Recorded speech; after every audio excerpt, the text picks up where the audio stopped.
Dr. Mark Changizi here with your Science Moment. Today I'm going to talk about a positive feedback loop between perceived emergencies and civil rights violations. Now, I've talked about several kinds of reasons for why emergencies, and they're always perceived emergencies, often not nearly the emergency people think they are, that perceived emergencies never justify civil liberties violations. For one thing, civil liberties are especially for the perceived emergencies. This is one of these situations that it's not really a dear issue. People are not itching to take away your civil liberties when there aren't emergencies, right? It's when there's emergencies that people are itching to violate your civil liberties, and that's when it matters, right? Two, civil liberties violations are historically always our greatest emergencies. That's where everything gets destroyed. These are the cases of genocides, the great genocides and democides. Now, another way to get at this is that there's a positive feedback loop between perceived emergencies and civil liberties violations. Now, one direction of this is obvious, right? When there are perceived emergencies, well, people want to go violate everybody's civil rights for the safety, to implement all of these interventions that are our ingenious scheme to save the world.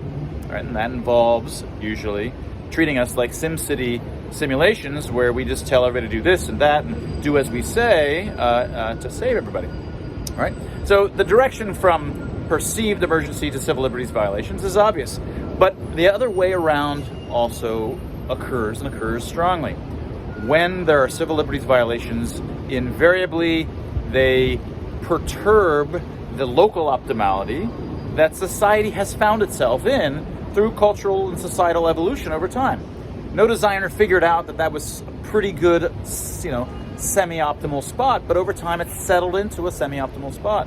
And when you engage in civil liberties violations, and especially in circumstances where they're done quickly, invariably you upset that local optimality and you push it to something that's not optimal.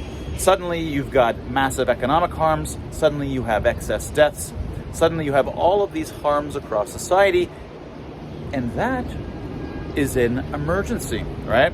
That causes a perceived emergency. So you have both directions, and anytime you have both directions, you have a loop.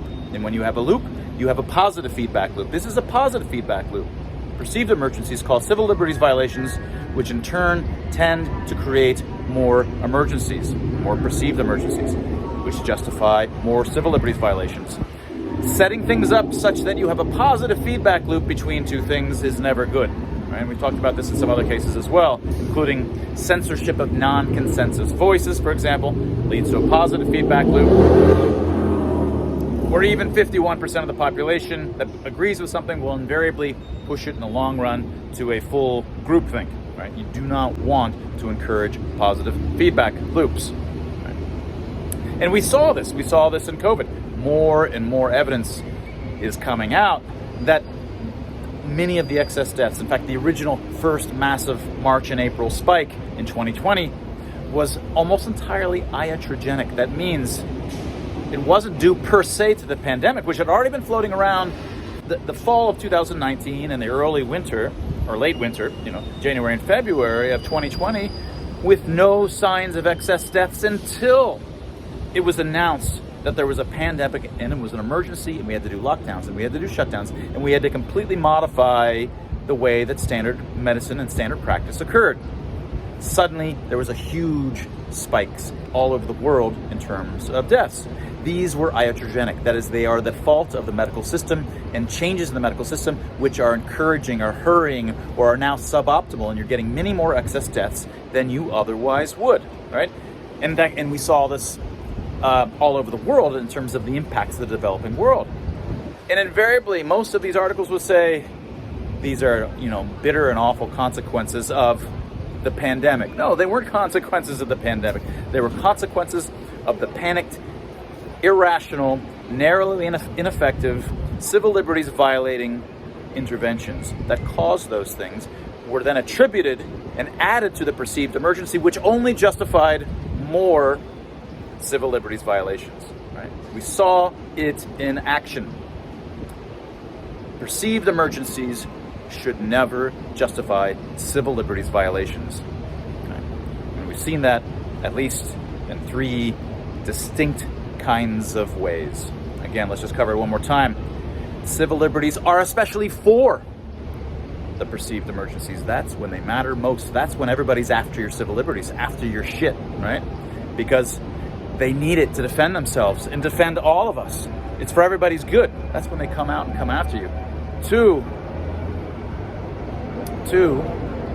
civil liberties violations are our greatest emergency. It's exactly then that we have the great democides and genocides. The greatest harms that society engages in, the greatest perceived emergencies, and there really are emergencies, are when people violate civil liberties en masse.